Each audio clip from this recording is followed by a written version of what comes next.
Assalamualaikum warahmatullahi wabarakatuh. Salam sejahtera bagi kita semua. Perkenalkan, nama saya Muhammad Sodik Sodikin dengan nomor NIM 21031228 dengan prodi Administrasi Bisnis kelas D. Tugas video ini saya buat untuk memenuhi tugas penilaian tengah semester 1 mata kuliah Bahasa Indonesia dengan dosen pengampu Bu Darmina Darus MPD. Bab pertama, Hakikat Bahasa Indonesia. Sejarah perkembangan bahasa Indonesia. Perkembangan bahasa Indonesia dari awal hingga sekarang tidaklah dalam waktu yang singkat, melainkan dalam tahapan waktu yang berabad-abad lamanya.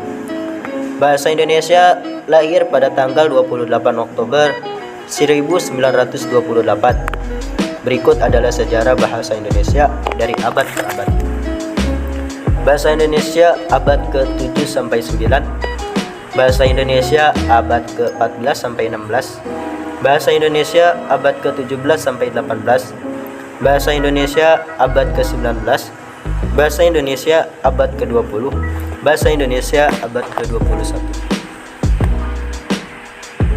Kedudukan bahasa Indonesia. Melalui Sumpah Pemuda, pada tanggal 28 Oktober diiklarkan bahwa bahasa Indonesia telah menjadi bahasa nasional.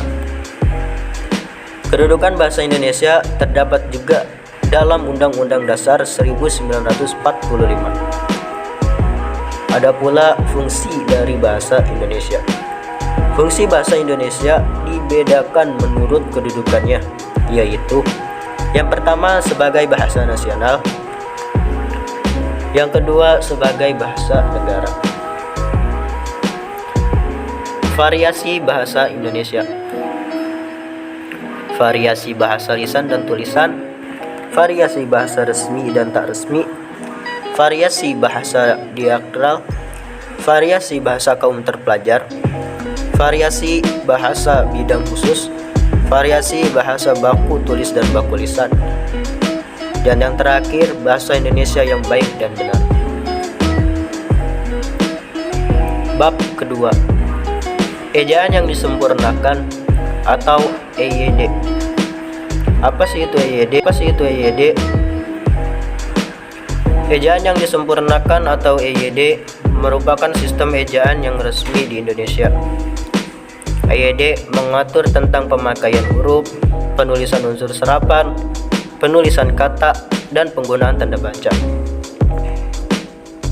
Ejaan yang pernah berlaku di Indonesia, yang pertama ejaan Van Quint, yang kedua ejaan Suwandi, yang ketiga ejaan Melindo, dan yang keempat ejaan bahasa Indonesia yang disempurnakan atau EYD. Komponen-komponen ejaan. Ada 4 pokok yang disajikan dalam komponen terkait dengan ejaan, yakni pemakaian huruf, penulisan kata, pemakaian tanda baca, dan penulisan unsur serapan.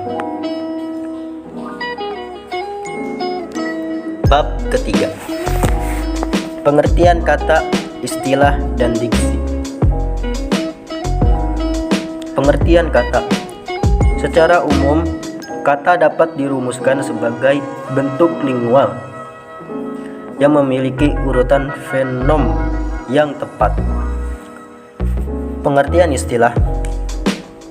Istilah diartikan sebagai kata atau gabungan kata yang memiliki makna khusus dan penggunaannya terbatas. Dan yang ketiga, pengertian diksi. Diksi atau pilihan kata adalah kemampuan memilih satu kata yang tepat di antara sejumlah kata bersinonim untuk digunakan dalam konteks tertentu. Bab keempat, kalimat. Pengertian kalimat. Kalimat secara umum adalah gabungan dua kata atau lebih, baik itu dalam bentuk lisan maupun tulisan, yang disusun sesuai pola tertentu sehingga memiliki arti. Mungkin hanya ini yang dapat bisa saya sampaikan.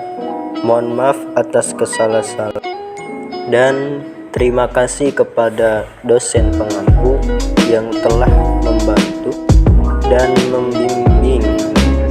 Semoga dalam video pembelajaran ini semoga menjadi manfaat untuk kita semua. Terima kasih, kurang lebihnya mohon maaf. Thank you. Assalamualaikum warahmatullahi wabarakatuh.